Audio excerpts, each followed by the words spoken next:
Abusuafo ne tiefo ni de kwan so me pacho me ma obi bia akwa aba eba channel so daily update TV abusua me pacho we de yese ensa eda ensayem na asrede ye de koma yenuan mo boko say omo be aveli omo no ma pay heed to the peace pact and as a peace initiation no na yesro bibia pa because enye easy yeti ase se omo reservations so ne maybe so how omo so no yade ne so yese yeje maneka Maneka, ye na ye de anutum esro bibia ye po bibia chomo a youth omo boko mpenifo nkura ma mrewa so for bibia say yesro bibia omo make sure say omo be avail omo hu to the peace no na asumdwe na oman Ghana ye nyina ye hia na omo nso mu hia no na omo nso womo ensa can listening to Jantoa na Jantoa na o kire say ono kwade na kaka ono kwade a na nka ye nya development plan ema the northern part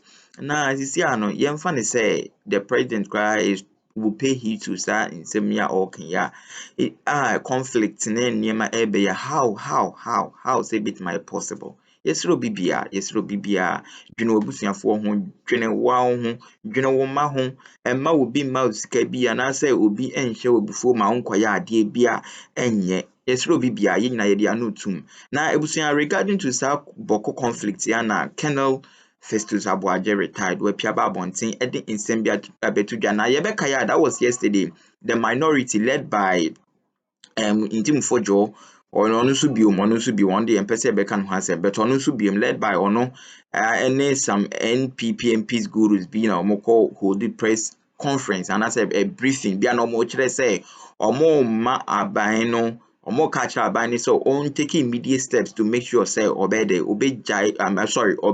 trying the best to stop that conflict and no na Col.Festus Aboakye because you see the hypocrisy among them. More betna so 8 years you could not do anything. You did nothing to make sure say conflict mo be resolve Mwefri aban mu nan say a new government but within a space of 3 months you are expecting yipa ne say just obe resolve conflict mo time you did nothing to make sure say that that peace na bokofo hia no ebe o mu benya. But the current president or no wetima a form committee, that's the Otumfo's committee. Nana Otumfo eda no or no na all lead sa peace pact and I say peace campaign now mo anya sa no mo say pia babonten with your hypocrisy babonten be kase the current government on making sure say with immediate effect or be resolve that conflict. What should I say? Or mumu failure. The past government led by His Excellency former President Nana Addo Akufo-Addo ne Bawumia. Omu failure ana ma we mu nyina bedru say. Nti se mo intima anye na say we and in terms of conflict in Kwanyaban the security matters in there yenyi politics ni enfrim ebusuya makasa kakra yenko tie nsema Col.Festus Aboakye pieba bonten be kan ye ene ne proposals bia onu nso hu ni say when they follow it will help nyakopon hwa nyina na onye kesem da se mebre. Aboakye, retired, respected security expert globally, is joining us on Zoom right now, having also been involved in conflict mediation as well. Col.Festus Aboakye, good morning. Thank you so much for joining us. Hello, Colonel. Good morning. Great. Good morning, and my regards to the co-panelists in the studio. Perfect. Thank you so much. Thank you for making the time to join us. So now this matter keeps coming up every now and then. The Otumfuo Mediation Committee is going to be re-engaged, but then there's a matter of mistrust that has been identified and the politics of things as well. What is the most potent response to this latest conflict in Bawku? Okay, thanks a lot.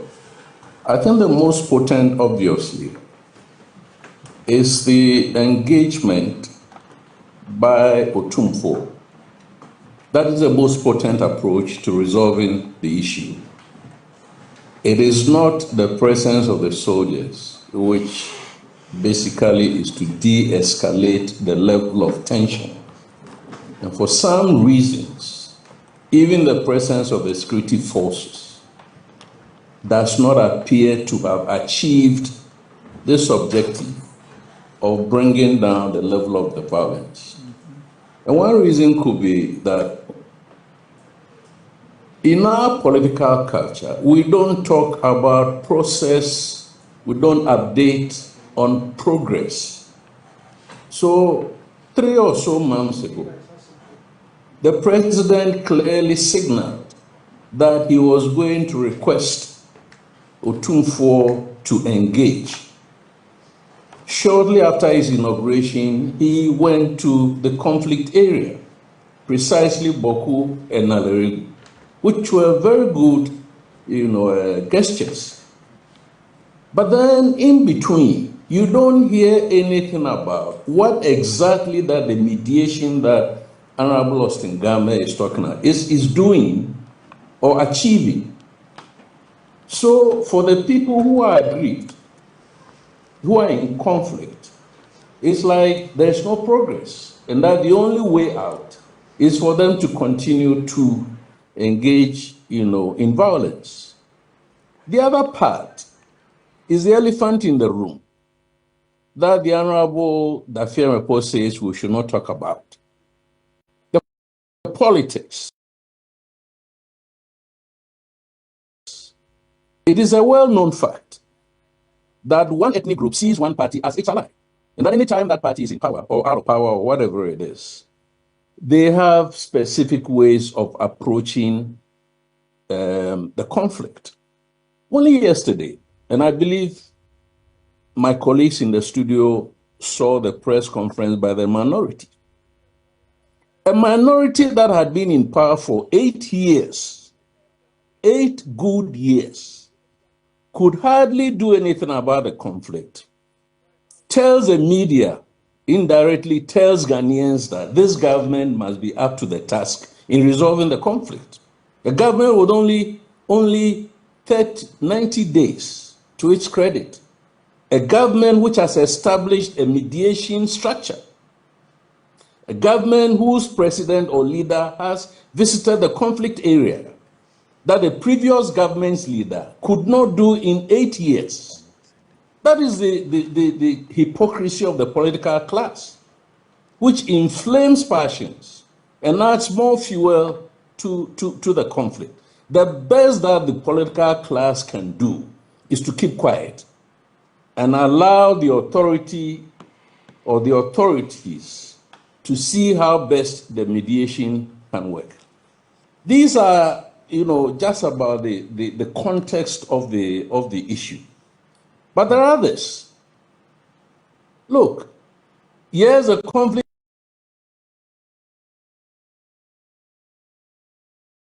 that has been there for decades. To the best of my knowledge, it is recorded in literature from the 1900s, at least 1930, 1931, 1932. The white man recognized this conflict. It's not a new conflict, right? Mm-hmm. But then, during the last administration, I think in February 2023, there was a classic intelligence failure. At least that's what the government told us. That it didn't know, with all the resources that it had, including the software that we had bought for $6 million or whatever dollars from Israel, it didn't know that a rival chief in the form of Alhaji Seydou Abagri was going to be installed. And in the morning when the installation was going to take place, or the enskinment, that was when some attempt was made to fly a helicopter and then to say that the situation on the ground was not congenial and therefore the helicopter could not land. It's a classic failure of politics, of authority, or whatever it is. So that was the trigger for this escalation that we are seeing. But then fast forward, I think October 2024, what happened? Again, another classic intelligence failure on the part of the state to have allowed the rival chief, Alhaji Seydou Abagri, to be smuggled into Bawku. Any attempts to support the mediation effort must address these things that I call the triggers or the proximate factors. There cannot be two chiefs anywhere in our jurisdiction, anywhere in our ethnic environments. There is always one chief. So all attempts must be made, whether through law or through tradition, which I believe is what the Ćồṅfl Committee will be doing, among others, to try and normalize this abnormality and get only one chief to be recognized in Bawku. I see. Then there is this hue and cry about the IGP's visit. I mean, I don't know. I have not seen the full video. What was the purpose of the IGP's visit? Among others, it will be a confidence-building measure for the IGP, head of the police service, to go to the ground. One, boost the morale of the police, one of whose members had been killed, and assure them that the state or the government was doing everything in its power to ensure that they're able to do their work. That's one. But it was also a signal, like the president visit, to both sides of the conflict that the state was still engaged. Now, what I'm not very happy about is this carrot that he dangled before the youth, that if you lay down your arms, if that was how he stated it, I will make sure that some of you are recruited into the police. I think he spoke ahead of time. Even if recruitment is going to be one of the incentives for the guns to go silent, I don't think that was the time that he should have said it. Look, in that environment, the first casualty of the conflict is peace. And then in its wake will be the socio-economic, challenges, the livelihoods that have disappeared, even the government employees, government structures and so on, schools, clinics, whatever, all of whom have left. So the first concrete attempt to ensure the youth about the benefits or the dividends of peace will revolve around measures of reactivating the economic livelihoods of the people. And in post-conflict environments, when you do that also with a mechanism to reintegrate or integrate the society. Right. So if it is farming, you take Mamprusi youth, you take Kusasi youth, you give them land, you give them seeds, you give them tools, put them together on a piece of land to farm. If it is a market economy, for instance, then you make sure that the stalls and so on are not segregated into Mamprusi market and Kusasi market, but they're all integrated. So all I want to say at this point is that we must be careful that we do not go and make statements that probably we wouldn't be able to fulfill. Because be it as made that it is a carrot, it is also a bad signal. Then the Galamseyers will say, okay, we'll stop Galamsey if you recruit us into the Ghana Armed Forces. That should not be the basis for recruitment. You see, and that was what the minority was exploiting yesterday. Although I didn't agree with them, the IGP never said that even if they are not qualified, he's going to recruit them. He was going to put in proactive measures to ensure that the recruitment was accessible to the youth in the area. That in itself wouldn't mean that indeed. The other reason why I detest the minorities' approach is that 8 years ago, they told us blatantly that they had shared slots among themselves. Whether they were qualified or not, individuals were given slots, and they gave some to the opposition then, that's the NDC, to fill. So I'm saying that that was not even 8 years ago. Compromise that they must keep their mouth shut.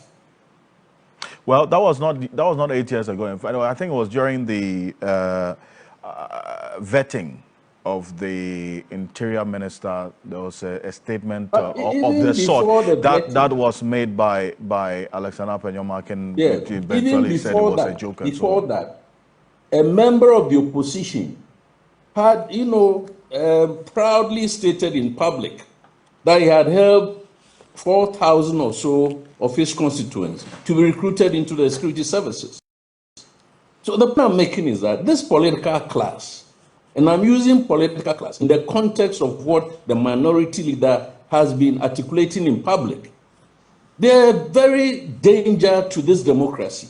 Almost everything that goes wrong in this country is orchestrated by the political class. You see, and if they cannot resolve the issues, they must dissociate themselves from that and keep quiet. And let others, neutrals and so on, like the Honorable Austin Game, who can help, or our traditional institutions, to help the government to try and restore order. In the process, we must not inflame passions. But I'm saying that we need to resolve the triggers, the installation of the rival chief. If it is not resolved, it doesn't matter how many youth on both sides or all sides that are recruited into the security services, the conflict will still continue, because traditionally there cannot be two chiefs in any ethnic area, in any form or shape. We have to find a way forward in dealing with this. And then how about the mistrust as well? Maybe briefly on that one. How should that be addressed? The mistrust owes to all the things that I have said or talked about. Now, I've had occasion to suggest to somebody, to suggest to the authorities, that the security forces personnel must be rotated. Because even in UN peacekeeping, where the conditions are congenial, we used to serve 6 months, and then we came home. Now it's 1 year, but the conditions are more congenial. The fact of the matter is that the conditions under which at least the troops who are part of the task force, not the units who have been established, the mechanized units, the troops are living in very challenging conditions, and that has not helped morale. So they must be rotated. Again, they may have said one or two things or conducted themselves in one or the other way, which might have antagonized a party to the conflict. So in the interest of peace, you rotate them. They come home to refresh, and others go who are seen to be maybe neutral. Now, I've suggested to a general, one of the former commanders on the ground, and he told me that they were doing it. But in peacekeeping, as a confidence building measure, you establish what we call joint mechanisms. So when we talk about patrols in Bawku, it must not be patrols purely military or purely police or purely police and military, excluding the parties. These are patrols that must include the leaders of the parties in that patrol together to build confidence. And there could be many other ways in which this intervention or this mechanism can be used. But the general told me that they were doing that. But again, when I look around, that is not what I see. I don't see an integrated, joint patrol mechanism. It looks simple, but it works. Okay. So that could be one way of building trust. Then lastly, this conflict area has not been excluded from the proliferation of small arms and light weapons. To the best of my knowledge, for as long as this conflict has raged, no serious attempt has been made to ensure that weapons and ammunition do not find their way into the Bawku area. On the contrary, we know that weapons and ammunition flow from Accra here to the conflict area. So if we're going to be able to manage the level of the violence, one mechanism will be to find ways and means of ensuring that weapons, which is the fuel and the ammunition, do not find their way into the conflict area. And all of these measures, the mediation plus the peace, I don't even want to call it peacekeeping, because there is no agreement on the ground between the parties that they will cease fire. Okay. For us to go and keep the peace. This is more about internal security. And if you want to use UN jargon, it is peace enforcement. To use force to enforce a peace that does not exist. And it comes with several challenges. Right. And I do thank you so much for your expert analysis of this fluid situation there in Bawku. As we showed you earlier, and can I kindly stay with us because we're still going to stay the steam on these matters of security. But as I showed you earlier, the Honorable Lady's residence, we're getting information that that's what you see on the screen there. There were some exclusive videos we got earlier. Some persons who are close to her have just given us the notice that, in fact, she had to flee for safety, that many did not even know that she was even in Pusiga at the time of this particular incident. So she was in the house and had to flee for her dear life. So the pictures, the videos you're seeing are the bullet-ridden doors leading to her house, the private residence of the Pusiga Member of Parliament. Yes. So this is the information that we have as of this morning. Certainly doesn't look good, quite concerning indeed. But we're keeping an eye on how things are playing out in the Bawku municipality. So stay with us here on Key Point. We have our team moving every step of the way with the IGP yesterday. We understand he rounded up his visit in the area. Castro Senyala is going to be updating us a lot more. But that leads us.